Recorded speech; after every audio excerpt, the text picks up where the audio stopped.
The conference, which took place last Thursday, looked at various ways of tackling the disease and declaring it an emergency outbreak. It was emphasized that there is a need for the World Health Organization (WHO) to classify the disease as a tropical disease, this to pave the way for research to get underway. In my view, four important outcomes of this conference are first, that we've shared a common understanding about the disease in the three countries that have been affected for the first time ever, and that's not a small accomplishment. Second, we've been able to establish agreed upon common terminology and case definitions. These will be very useful going forward to make sure that when we talk about nodding syndrome, we're all talking about the same thing. Third, we've launched some new scientific collaborations between scientists at this conference, and that's going to be very useful going forward.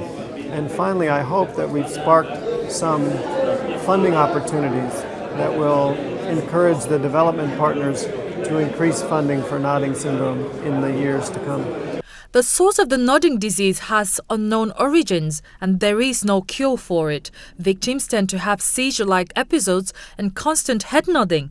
WHO estimates that over 4,000 children in northern Uganda are affected. The disease has caused the death of 200 children since it was first reported by the country's health ministry in 2009. Michael Odonkara's daughter Nancy suffers from the condition and has to be tied to a tree to stop her from hurting herself as she has in the past. The constant seizures has left 12-year-old Nancy with a reduced mental capacity, and this has led to her losing her ability to talk.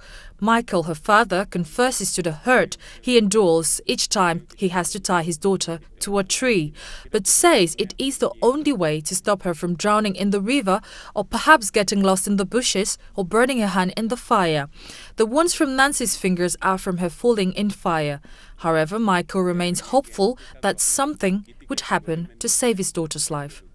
It is important for us to have it recognized by World Health Organization that it is a tropical disease, that it needs attention, that it needs action, that it needs support. And it is only when it is included among the neglected tropical diseases that this attention can be directed to it. Because up to now, it is difficult for many partners to recognize nodding syndrome as an emergency, as something that needs immediate action. So its inclusion would call for that. But while the effects are clear and despite extensive investigations, researchers are still largely confounded by the syndrome, which mostly affects children under 15 and was first documented in Tanzania as early as 1962.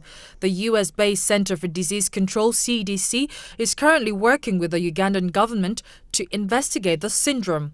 One lead that researchers have been examining in the search for the origins of the disease is a possible link between the black fly-borne parasite that causes river blindness or onchocerciasis and nodding syndrome. Investigators have also observed a deficiency of vitamin B6 in the populations where the disease is prevalent. Since the disease is prevalent in the areas of northern Uganda that were affected by the war against the Lord's Resistance Army, some have also theorized that the disease might be caused by weapons used in the conflict. But researchers say they have found no relationship between the two. We've done extensive laboratory investigations trying to find the cause for nodding syndrome. In fact, we've ruled out more than 36 different possible causes for nodding syndrome, including some of the most recent results looking for 18 different viral families encompassing literally hundreds of individual viruses, all negative for nodding syndrome. Investigators are now focusing on finding a treatment for the disease. Along with the Ugandan Ministry of Health, the CDC says it plans to conduct trials on several different types of seizure medication, as well as supplements of vitamin B6.